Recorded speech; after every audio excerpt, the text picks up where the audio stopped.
Hello everyone, we are going to talk about statistics this week. We're finally going to the final section of our class. The following sections will cover different parts of statistics and teach you how to analyze data once you get the result from your survey and play with some public dataset.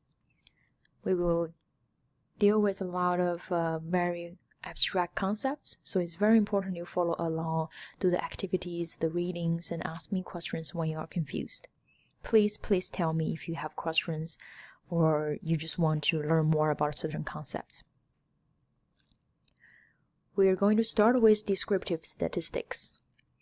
Descriptive statistics summarize the data, describe the data. It doesn't necessarily tell you relationships, but it will tell you the basic situation of your data set. We talk about correlation or studies before.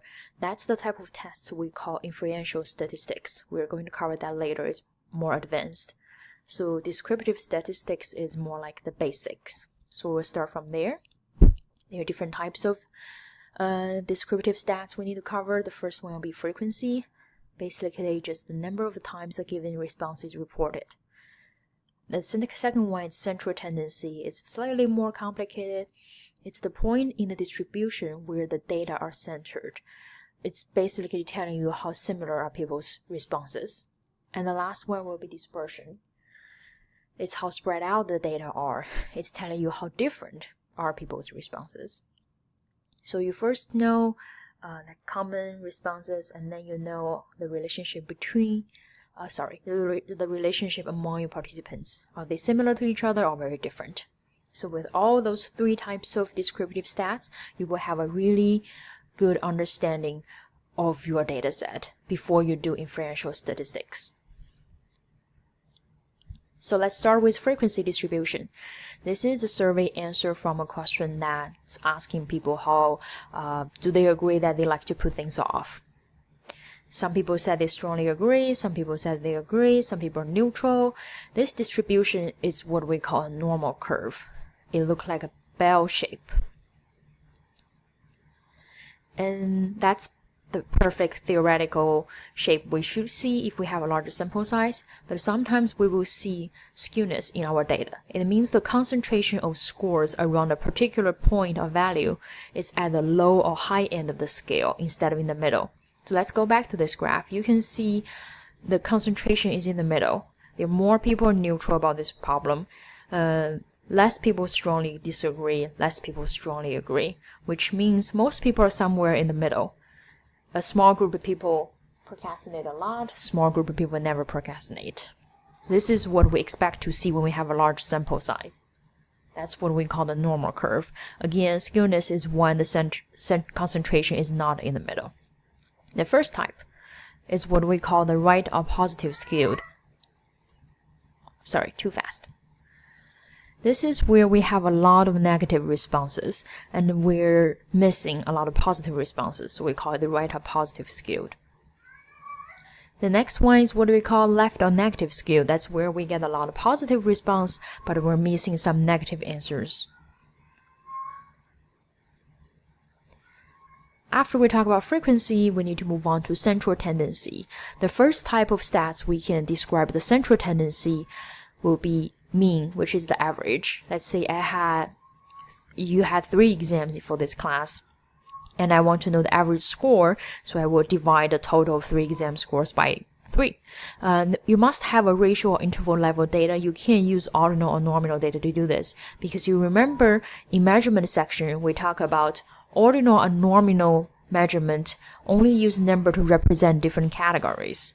Let's say, what's your favorite media outlet? You rank the following. You say your favorite one is the internet, and then it's TV, then it's the print media. So internet will be 1, TV will be 2, and the print media will be 3. You really can't calculate the average for this result. You can't say the average is 2.4 or 1.3, because 1, 2, 3 really just represent the order. It doesn't really mean a specific number. It doesn't really make sense. What is 2.5?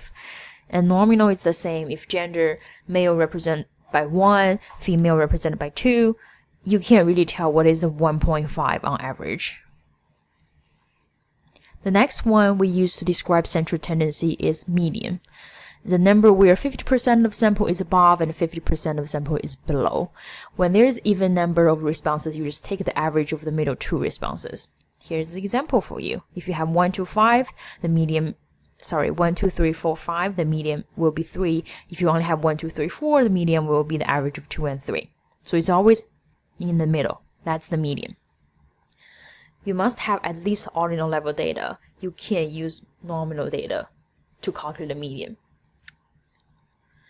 The next one, we mode, the response that occurs most often. You can use nominal for this one, like men, women, you report gender, then you find out there are more women than men at SFA. It may not be true. This is just a fictional data, for example. Now you can say most people reported their gender as women. That's your mode. Here, let me put the 3 stats that represent a central tendency together. So this is a figure describe U.S. household income distribution in 2010. So you see on the x-axis, that's the income from under $5,000 per household all the way to above $250,000 and over. And the y-axis represents percentage. So you can see about 3.5% of the population, the household, make under 5,000. So this is how you read the blue bar. Higher blue bar represent higher frequency. That means more household belong to that category. Okay, here we go. That's the mode. Most people reported they make $20,000 to $25,000. That's the median. So if you have, let's say, let me talk about a smaller number. If you have 101, then the 51 will be the dead middle, the center. Then that person reported $50,000. So that's how you calculate the median. And the average is actually $65,000. So you can see average is above median. What does that mean? That means more than 50% of the households make below average income.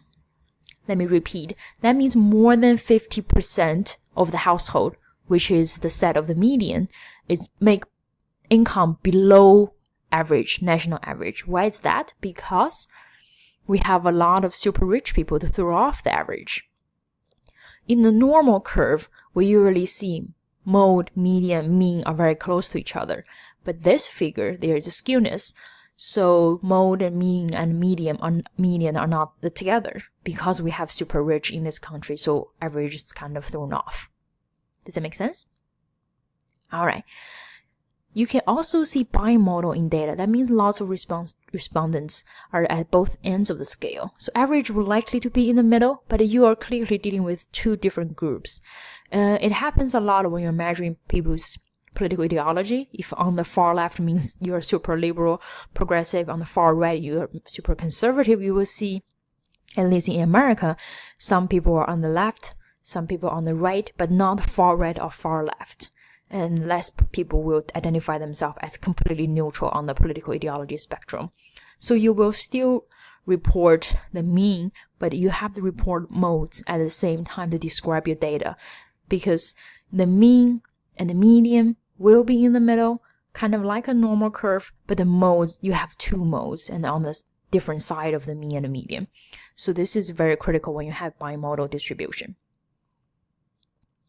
After we described central tendency with mean, median, and mode, let's describe dispersion, which means how different are people are in your data set. The first one we can use is range, the difference between the largest and the smallest observation. That's pretty basic. The next one we call is deviation. It's the difference between observation and the mean for that variable.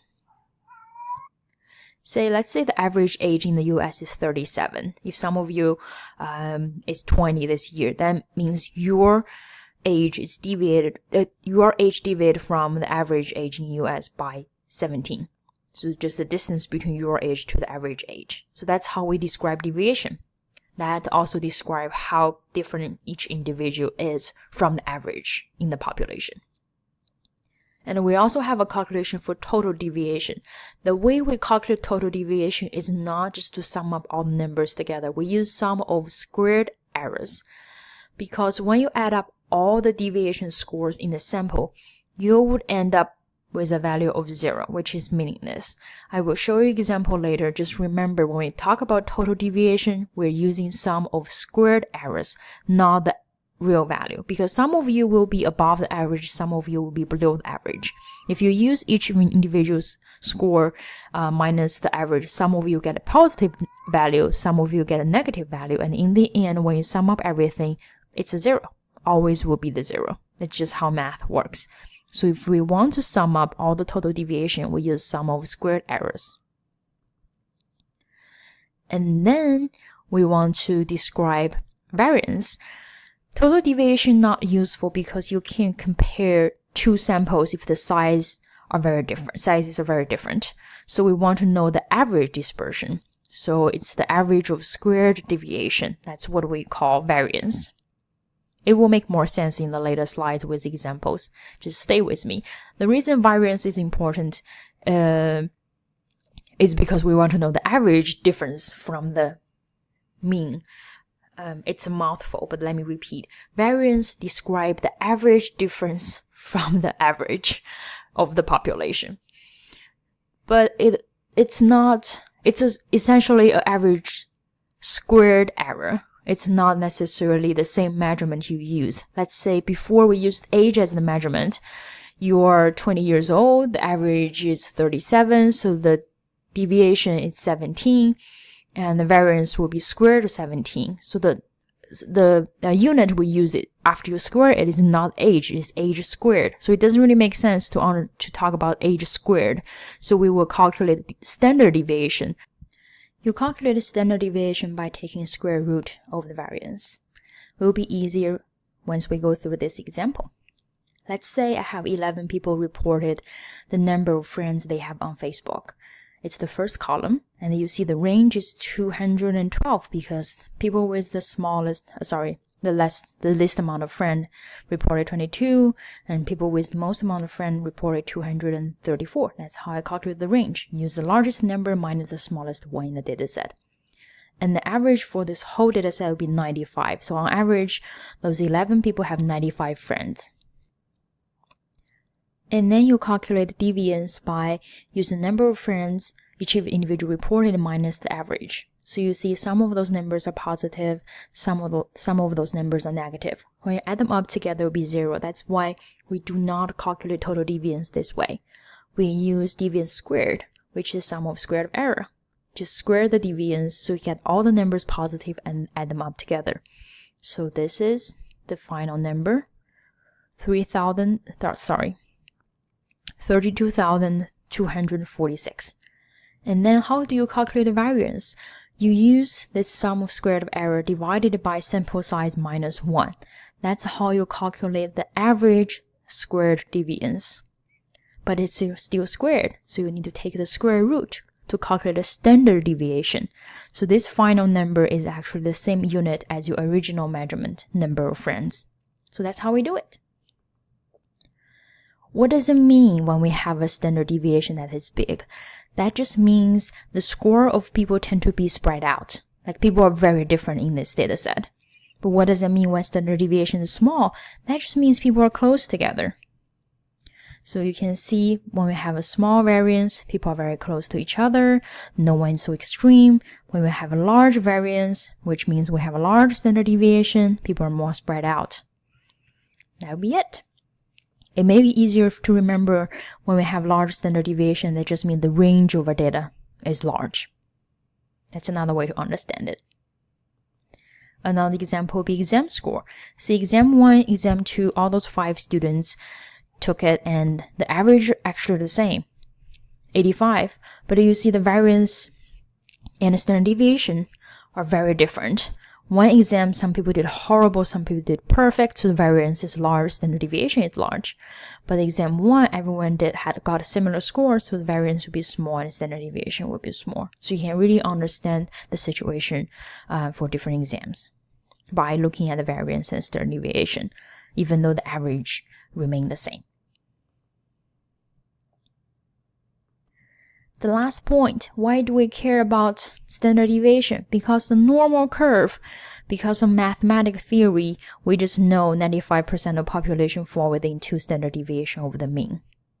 We will come back to this again and again. If you remember margin of error, that's essentially 2 standard deviations. And that's the figure we will keep coming back